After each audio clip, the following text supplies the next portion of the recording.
Okay, here we are back again, finishing up Unit 4A on function relationships. We are going to finish the example 2, 3, and 4 on your next page, which I think is, let me see, it might be 71. The 3 examples on 71. Yeah, example 2, 3, and 4. Okay, so when you look at it, when you're just looking at these graphs, you know, you're given some information, but not a whole lot of information. You're given the title of the x-axis and the y-axis, but you're not given any numbers. You're not given any intervals. You can't really attach any numbers to this, but you can look and see, well, how are these variables related? One of your variables is miles driven, and one of your variables is cost to rent a car. Remember we said, I think we've said a couple times, that the independent variable is on the x-axis.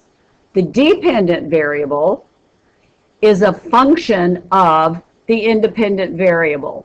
So if we wanted to just basically look at this and say, okay, one conclusion I can draw is that the cost to rent a car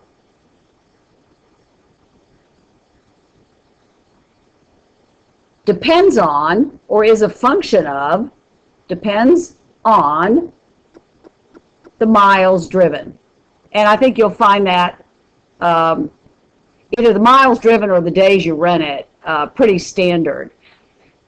So when you look more closely at this car, it's kind of this graph, it's kind of interesting because it looks like you start out paying a fixed dollar amount. I don't know what that dollar is, but it's right there. And it doesn't ever change that dollar amount for these miles and these miles and these miles and these miles, but at some magic mile right there, your cost starts going up.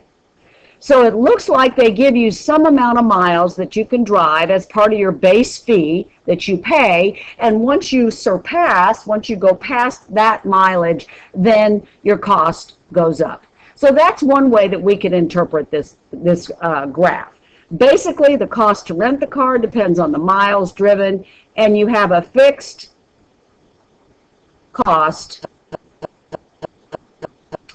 until mileage reaches certain point, and we don't know what that is. That's about all I can say about that graph. Let's look at this one. This is actually called a step function. It's kind of a common graph that you see. And let's analyze what we've got. We've got our independent variable being how much a package weighs, and our dependent variable being how much it's going to cost to ship the guy. So again, it looks like that, well, first of all, just basically the shipping cost depends on, or is a function of, the weight of the package. So that's pretty obvious. When you go analyze what's happening here, it looks like there's a certain charge, certain dollar amount right here that they're going to charge you to ship your package. And that charge is going to stay constant until right there you hop up. Maybe it's 1 pound. Maybe you can ship from 0 ounces or 1 ounce, let's say, up to 15 ounces for a certain flat fee. Doesn't matter whether it's 6, 7, 8, or 14.9. But the minute you get to that 16 ounce, you step up,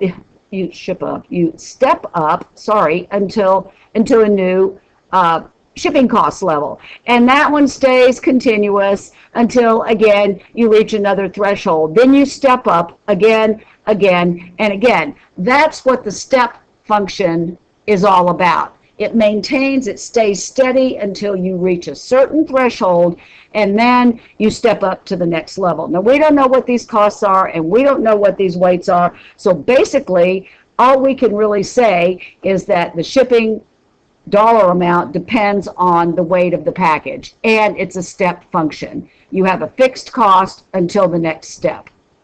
All right, let's look at, this is an interesting one. They do get even more complicated and interesting. So it shows a student's distance from home as they walk to the bus stop. Wait for the bus, then ride the bus to school. So describe what's happening at each of the 4 points. So we've got A, B, C, and D. Again, this is the time, this is the independent variable, and the distance from home goes up on the dependent axis, the y-axis. So again, it says it shows a student's distance from home as they walk to the bus stop. So right about here, the student hadn't left home yet, in my mind. He's walking, walking, walking, walking, and I would say he's walking all the way. He's walking at kind of a steady pace, not real fast. He's not going real fast. Distance isn't changing too much until he gets to B.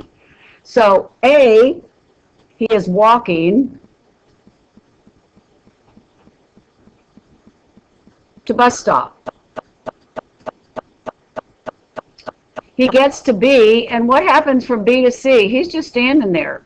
Maybe he has to wait for the bus 5 minutes. Maybe that represents an hour. We don't know the time. But he is not gaining any distance from B to C. So he is standing still. Now, we don't know for sure he's at the bus stop. He might just be taking a break. But we're going to assume that he's standing still, waiting for the bus. Then, you notice, he starts moving again. His distance from home is going up now pretty rapidly. So he is moving, and he's moving faster. So at this point, I would say he is walking more rapidly.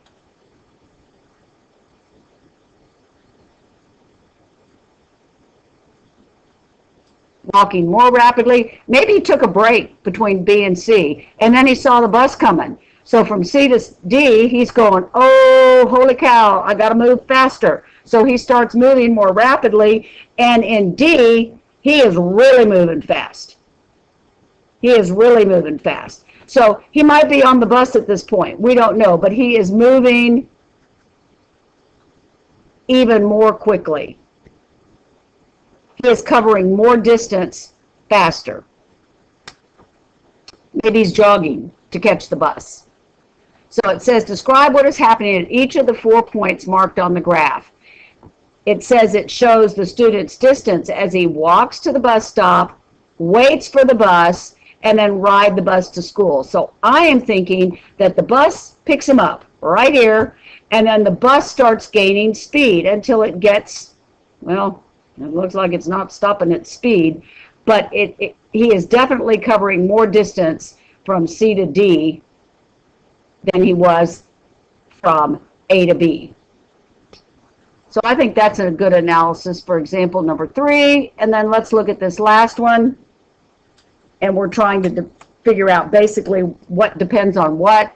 There's no graph here, but they're asking us to consider which one is the dependent and which one is the independent variable. You guys may know something about bad cholesterol and saturated fats and how much, aerobic exercise helps to combat those diseases. But all of those factors can affect how much your cholesterol level is. Since a person has some control over diet and exercise, where we have no control over genetic factors, we're just going to consider these variables can be described in terms of dependence. Which one of these depends on the other? So the bad cholesterol depends on,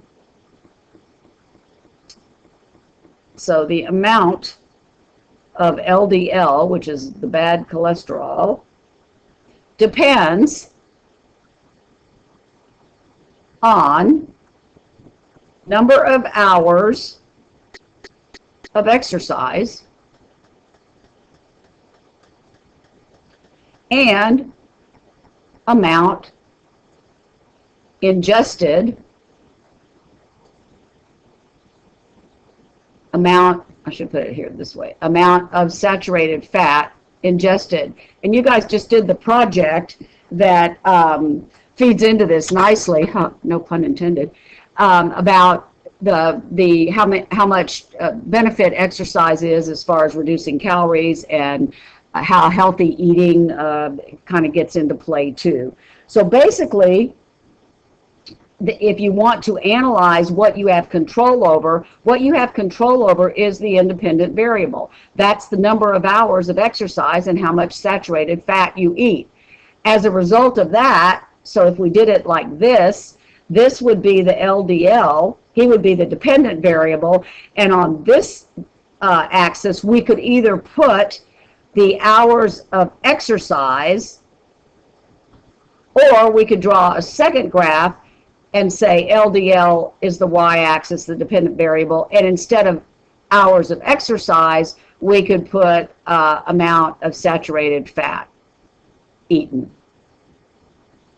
You can't have two variables on one axis, so this one would be split up probably either into two independent graphs or one combined amount of exercise and saturated fat, which would be kind of interesting.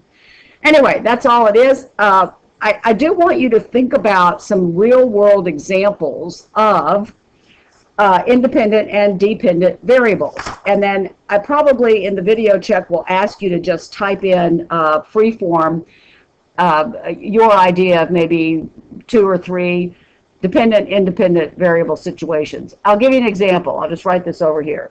So here's another real-world example. The grade you earn on a test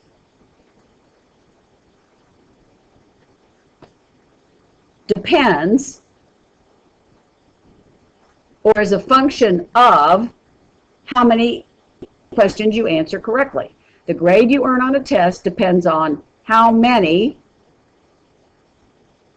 questions you answer correctly.